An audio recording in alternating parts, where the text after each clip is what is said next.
दूसरी सुनाई।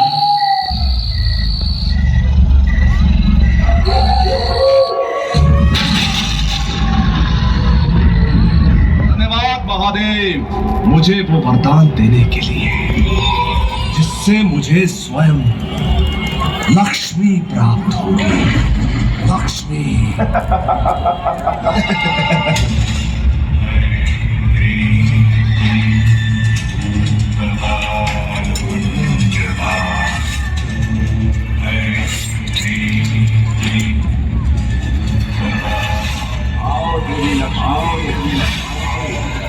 आते क्यों नहीं लक्ष्मी? तुम्हें आना होगा।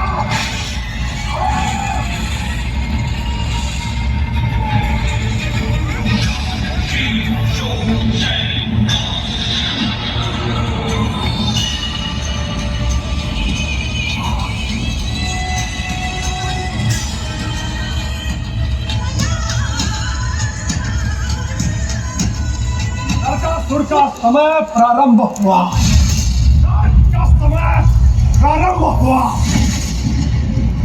स्वागत है लक्ष्मी, अपने नए घर में स्वागत है आपका। यहाँ से बाहर जाने का प्रयास करने की भूल भी मत करना देवी, क्योंकि जब तक मैं ना चाहूं आप यहाँ से कहीं नहीं जा सकते।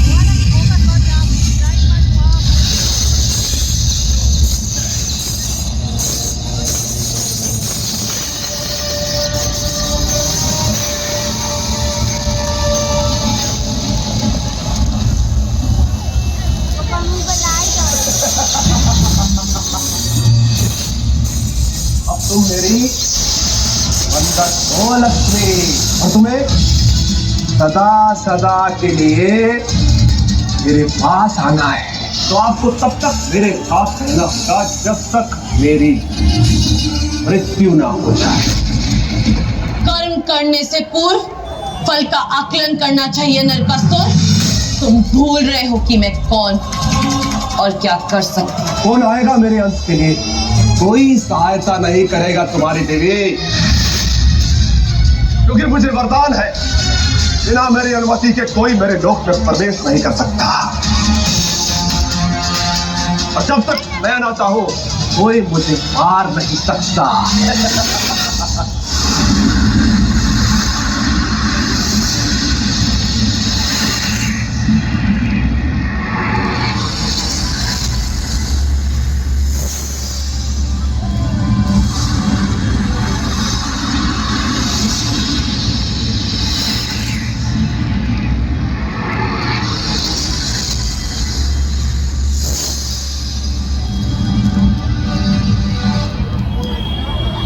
नारायण, आपका कोई दोष नहीं है महादेव। यदि भक्त को तपस्या का फल न मिले तो देवों की गरिमा जाती। मैंने आपका अपनी पत्नी से वियोग देखा है महादेव, और मैं सीख चुका कि वियोग में संसार के हित का सहयोग छिपा होता है।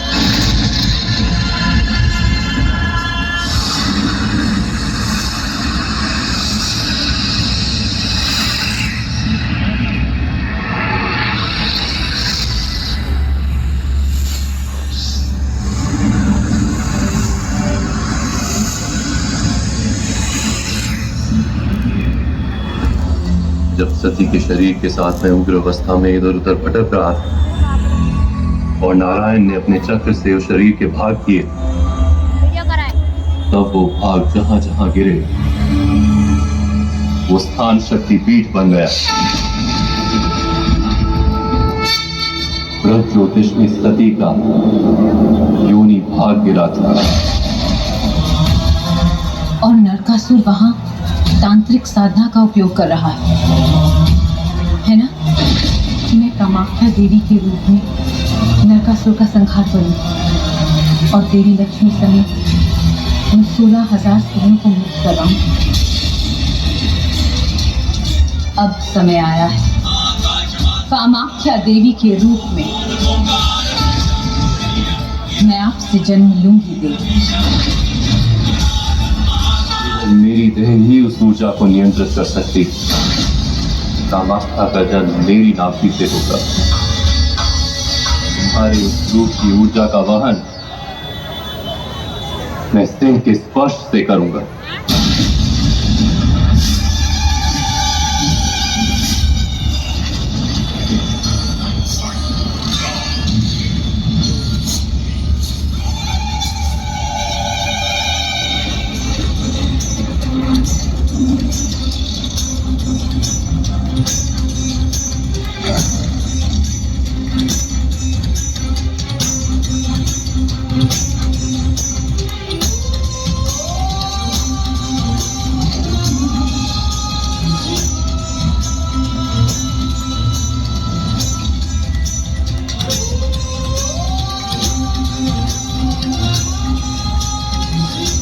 नरकासुर,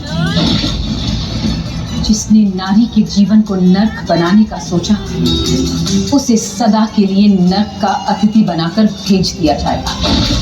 मैं उसे विवश करूंगी कि वो मेरा आवाहन करे। वो सोचेगा कि मैं वहां उसके आवाहन पर आई, पर सती के योनि भाग के रूप में मैं तो पहले से ही वहां विद्यमान हूं। शीघ्र ही नरकासुर मेरा आवाहन करेगा और फिर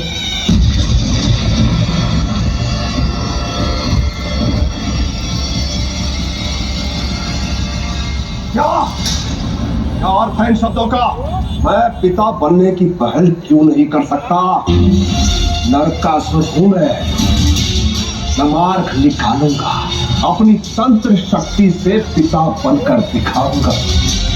और मैं उस देवी का आवाहन करूंगा जो मेरी हर कामना को पूर्ण कर सके।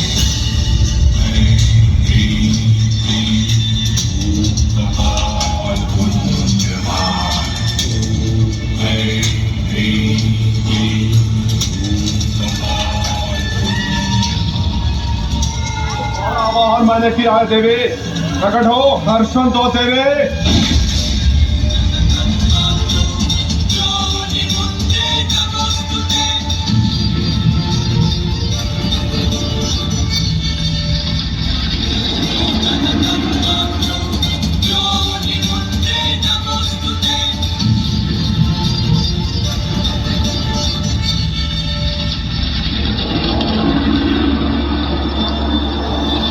तुमने नारी का अपमान किया है नरकासुर, एक देवी को बंदी बनाया है।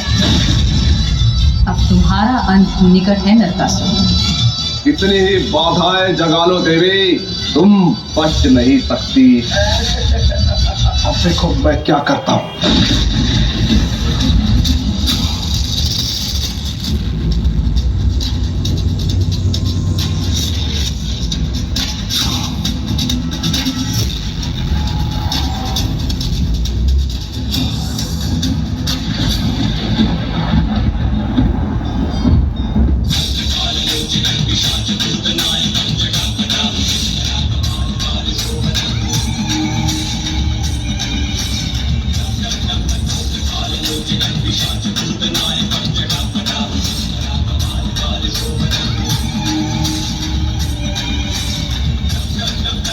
अरे कहा कौन हो तुम?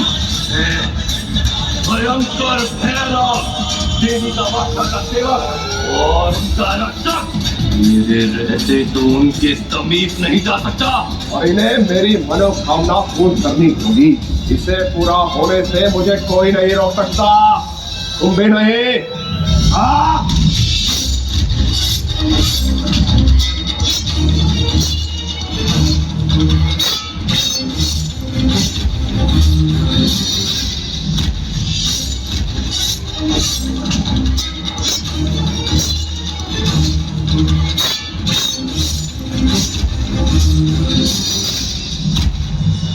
इसका अंत तुम्हारे हाथों नहीं होगा भयानंद।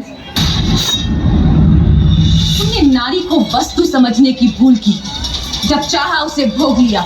इतने अत्याचार किए हैं नारियों पर तुमने, तेरा अंत भी अब एक नारी ही करेगी।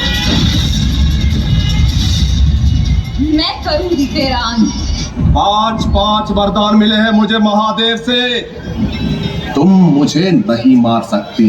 तुमने वरदान में 16,000 स्त्रियों की मांग, वो तुम्हें मिली। तुमने मांगा कि तुम्हारी संतानें अविजित हों और मैं तुम्हें संतान को जन्म देने ही नहीं दूं।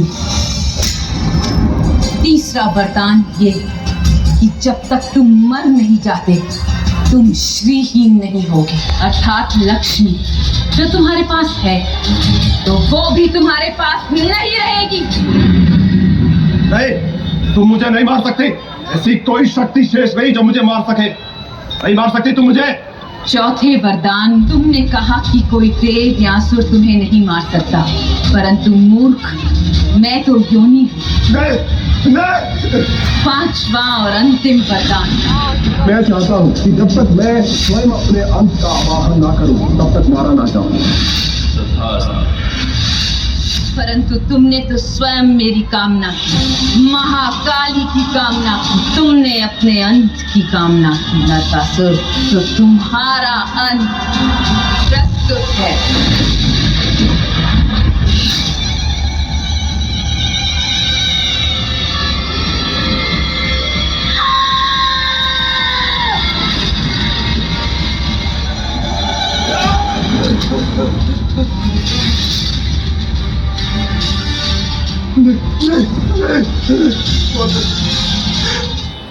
मैं आपके पति का भक्त रहा, सैकड़ों वर्षों मैंने उनकी तपस्या की। मुझे ऐसी मृत्यु दो सदा मेरा स्मरण करे, जो कि भक्त के भेष में हो, असुर के नहीं। तथास्तु, तुम्हारी मृत्यु की ये काल रात्रि काली चतुर्दशी, काली चौदस के नाम से जानी जाएगी। मुक्ति दो मां।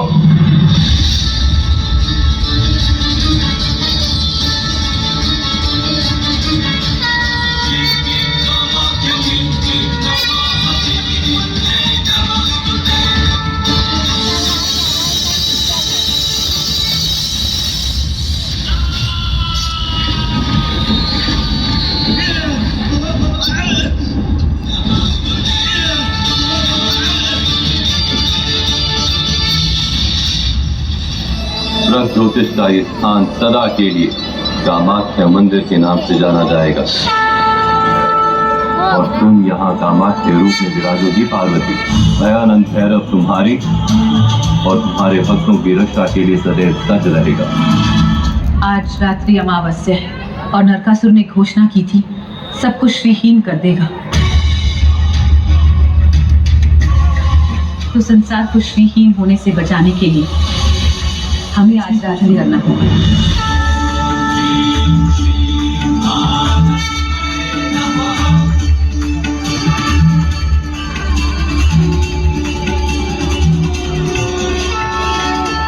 एक बार प्रेम से बोलिए शेरावाली मैया।